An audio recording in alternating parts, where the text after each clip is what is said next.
It's about you. Afternoon, people. It's your Uncle Nate here. Happy Friday.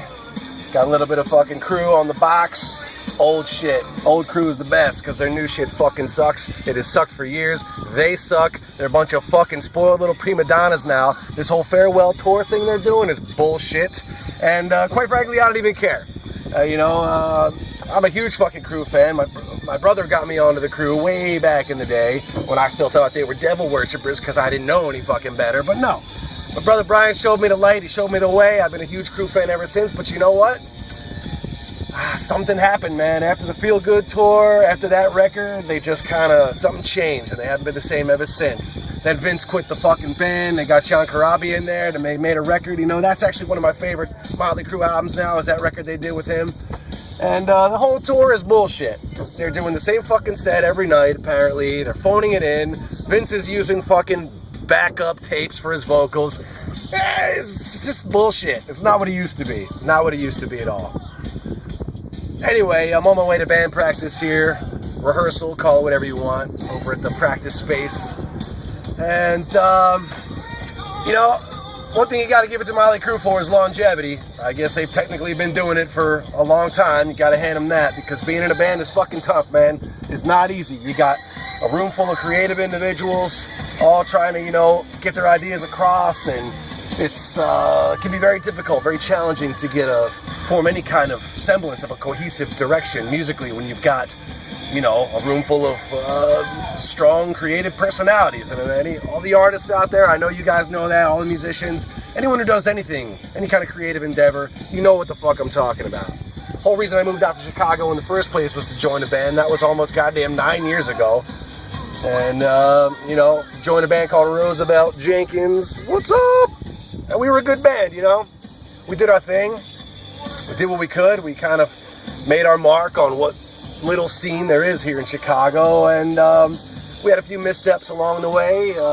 Maybe a fefew missed opportunities. And in the end, self-destruct, man. Just implosion, which is the way it goes sometimes. But in the fullness of time, I gotta say, there was a long time where a lot of us didn't even speak. We didn't talk. And but in the fullness of time, fences were mended, hatchets were buried, thankfully not in anyone's fucking skull. And it's all cool now, but that's a bygone era. People are doing different things. I've been in like 4 bands since then, and my last band, Stone Chromatics, we went through 4 drummers in 4 years. And it's hard to get any traction when you're doing that, when you got this constant revolving door of artists and musicians and people coming and going. People like the music, they don't like the music.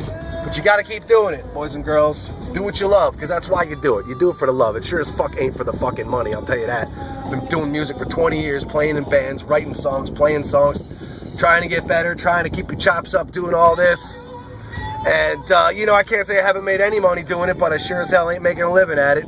And my hat's off to you guys who are doing that, because it's fucking next to impossible. And it's a grind, man. I ain't gonna lie, it's a grind.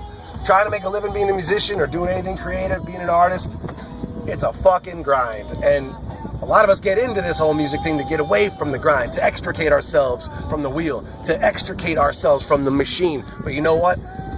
It's impossible, man. The machine is all around us. It's fucking...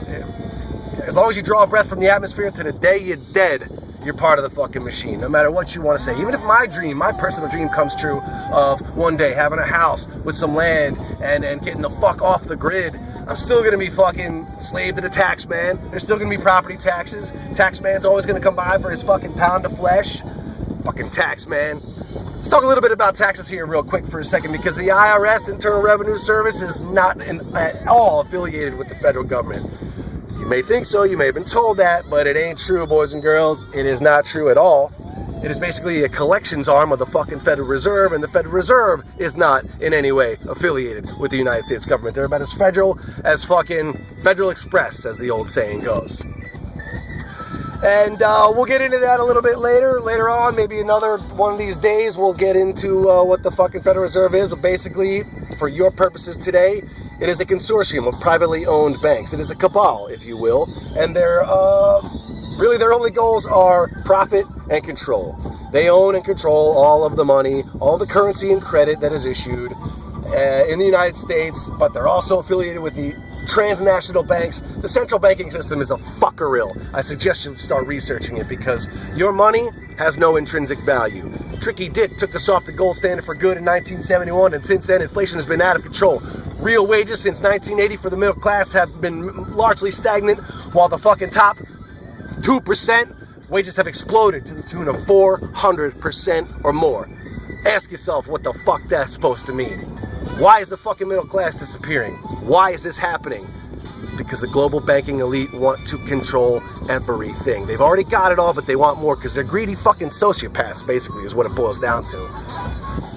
But that was quite a digression. I'm on my way to play some music to fucking try and blow out some of this frustration, if you know what I'm saying. Back in the day, my band Snaggletooth, we used to have the weekly Friday frustration jam because, you know, after a long week at work, you just gotta fire up the amps, fire up a little something else, and then just fucking see where the music takes you, baby. You know what I'm saying? See where it takes you. Anyway, love you all. Hope you all have a good weekend, and maybe we'll talk soon. All right, peace.